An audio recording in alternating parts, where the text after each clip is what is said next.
In the nearly 2 years since renewed conflict erupted in Gaza, claims about hidden weapon stockpiles, smuggling networks, stealing aid, and underground infrastructure have become central to the war. This narrative is especially pushed by both Israeli military sources and international media. Now, the international community is troubled at how arms and aid are being hidden, moved, and stored in the Gaza Strip. One alarming trend in Gaza today sees the discovery of weapons or explosive devices placed inside structures that look civilian from the outside, or disguised among humanitarian aid materials. According to press releases from the Israel Defense Forces, over 800 explosive devices and other weapons were seized from different buildings in Gaza, including a building that used to serve as a school in the Shejiah neighborhood. There, they found explosives hidden inside bags marked with UNRWA, the aid agency for Palestinian refugees. In another location, they found an underground tunnel shaft under a school building in Khan Yunis, part of a larger system of subterranean infrastructure allegedly used by militant groups. Another instance that spurred international attention was the strike on the European hospital in Khan Yunis. According to the IDF, militant groups were targeting Hamas command and control facilities under the hospital compound. The IDF asserted that the facility included tunnels used for militant purposes, including weapons storage and movement. But Gaza authorities continue to deny all these claims, especially the one about how the tunnels were under protected civilian infrastructure. Most of the reported arms supply into Gaza is tied to smuggling routes across the border with Egypt, especially through tunnels in the region known as the Philadelphia Corridor near Rafah. These are key lifelines for bringing in weapons, explosive devices, rocket launchers, and other supplies. In many operations, Israeli forces have located and dismantled tunnel shafts, destroyed sections of tunnel networks, and uncovered hidden weapons stored near or inside these smuggling routes. As for Egypt, they continue to deny that there are active smuggling tunnels running under its border with Gaza, and argue that border infrastructure and security measures have blocked all these tunnels long ago. Egyptian officials also revealed that they blocked most of the tunnels years back, although they added that there might be undiscovered or newly constructed passages there.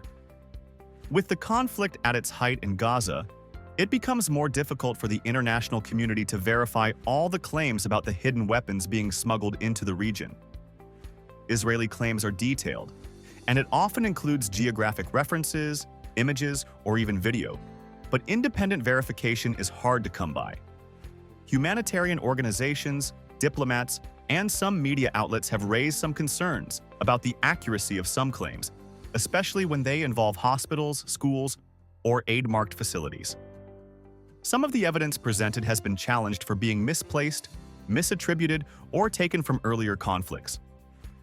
Gaza continues to deny some of these claims, like the tunnels that are apparently directly under the hospital. But what makes the situation in Gaza even more dire is the fact that militants are now smuggling weapons through aid, making it hard for help to reach those who really need it. One of the more prominent claims comes from the Israeli Defense Forces in April 2025. The IDF announced that a weapons cache belonging to Hamas was found in aid bags marked with United Nations Relief and Work Agency markings near Rafah. These bags were about 80 meters from a former school and 100 meters from a hospital. But no one would have guessed that what was in those bags wasn't food or medicine, but weapons. Hamas has also embedded operatives on some aid trucks, whose job is to divert, steal, or control parts of humanitarian aid once inside Gaza. Israel is now accusing Hamas of exploiting distribution systems and taking a share of aid for its own use, whether directly, selling disadvantaged supplies, or rerouting them. Some reports have emerged saying that some of the aid goods and items aren't actually for humanitarian relief, like cigarettes or luxury goods. Instead, they are being smuggled alongside legitimate relief supplies. This is because of the restrictions at borders that make it impossible to import normal goods, so smugglers use aid delivery to get these goods inside the region. Israeli sources have revealed that 15% to 25% of aid entering Gaza is being redirected, stolen, or sold. These goods include cigarettes, fuel, phone, and luxury items. Instead of goods meant to relieve the humanitarian conflict in Gaza, these non-essential items are being sent instead, embedded within legitimate aid shipments, and then diverted and resold in Gaza. One of the widely reported examples is contraband cigarettes, which are usually smuggled inside aid trucks. Sometimes the cigarettes are concealed in hollowed-out watermelons or buried inside boxes of legitimate relief supplies, like food items or consumer goods. Since non-essential goods like tobacco were banned under the import regulations during the war, this illegal trade in cigarettes has become very profitable. There is also smuggling of mobile phones, solar panels, and fuel being smuggled into Gaza. Some trucks crossing through the Kisafim crossing carried expensive goods, including cell phones and solar panels. In fact, some of these shipments were financed privately. Israel continues to warn aid organizations explicitly, saying that any attempt to smuggle goods beyond what has been approved into Gaza would lead to different forms of penalties. Aside from aid being used to smuggle non-humanitarian items, the crisis continues to worsen as aid deliveries have now become a battleground. Israel is publicly accusing Hamas and other armed militant groups of diverting humanitarian aid for military use, like selling it, using trucks for smuggling, or embedding operatives in aid distribution to control who receives what. But the USAID released an internal U.S. government study saying that there was no evidence. In fact, USAID turned around and accused Israel instead, saying that many cases of loss or theft were due directly or indirectly to Israeli military actions, rather than due to Hamas and other militant groups.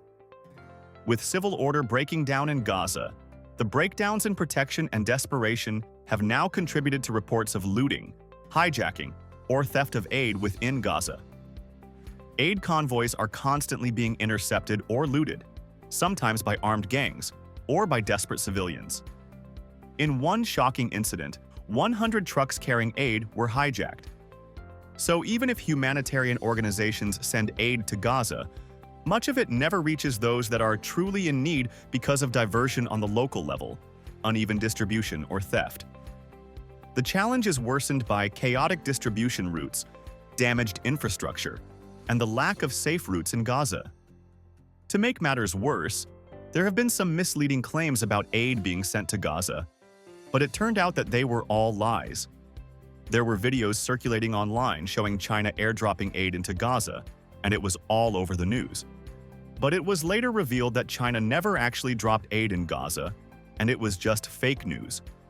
But even before aid gets into Gaza, there are obstacles to it getting into the country. The Rafah crossing between Egypt and Gaza has been an important point. Egypt is saying that Israeli military operations in the area pose a threat to aid convoys, which has at times led to activity at Rafah being severely limited or halted. Egyptian authorities have also pushed back against the accusations that they have failed to provide aid, saying that these are lies. Egypt says that they have actually provided around 70% of the total humanitarian aid that has entered Gaza ever since the war started. What's more, many of the crossings into Gaza are either closed, severely restricted, or face frequent interruptions. At the Rafah border with Egypt, trucks are usually stalled, and aid organizations revealed that hundreds of vehicles loaded with supplies cannot move, though, because of security or political reasons. Israeli authorities have denied or delayed many aid delivery missions. In fact, over 40% of the attempted aid deliveries in Gaza are blocked, impeded, or denied. Even when movements are approved, convoys often must wait for long periods at checkpoints or travel along routes that are dangerous or logistically difficult. Even when aid enters the territory, moving it around is made very difficult by damaged roads, destroyed infrastructure, and active conflict zones.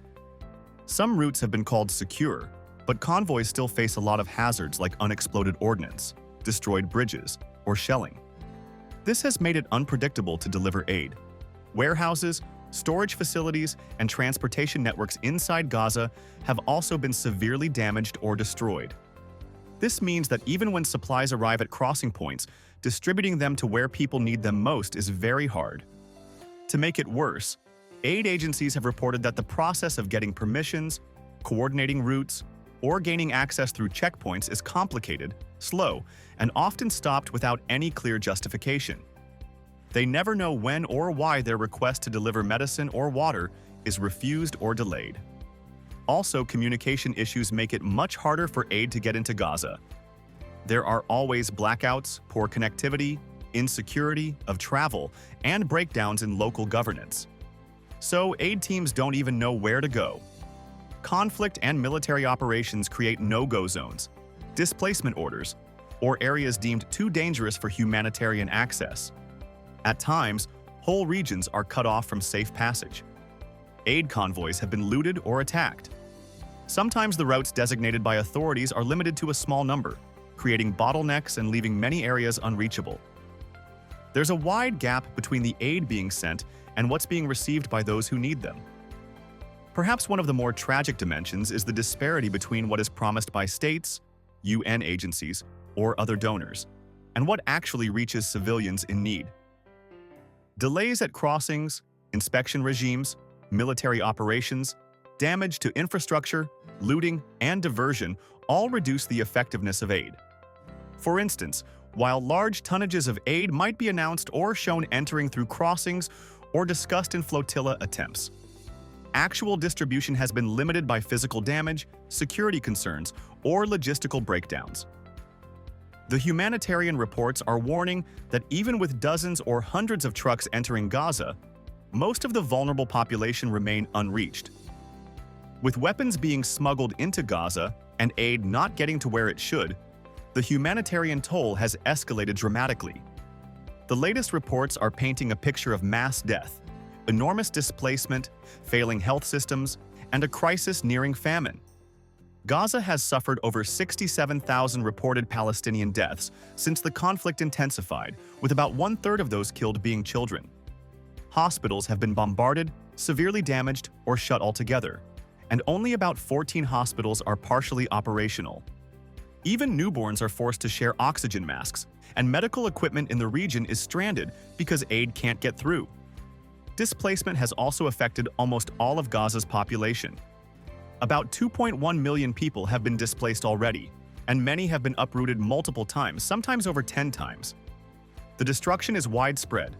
Homes, schools, crops, infrastructure, and everything from farms to healthcare facilities has been damaged or destroyed. Food security has also plummeted to dangerously low levels, and Gaza is at the edge of famine. 2 out of 3 famine thresholds have been breached in areas of Gaza, and many people are regularly going days without a proper meal.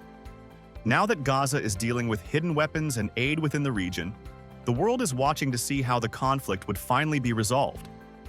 What do you think is the way out for those who are stuck in Gaza? Let's know your thoughts in the comments. Thanks for watching. Be sure to like and subscribe to stay up to date on global military events.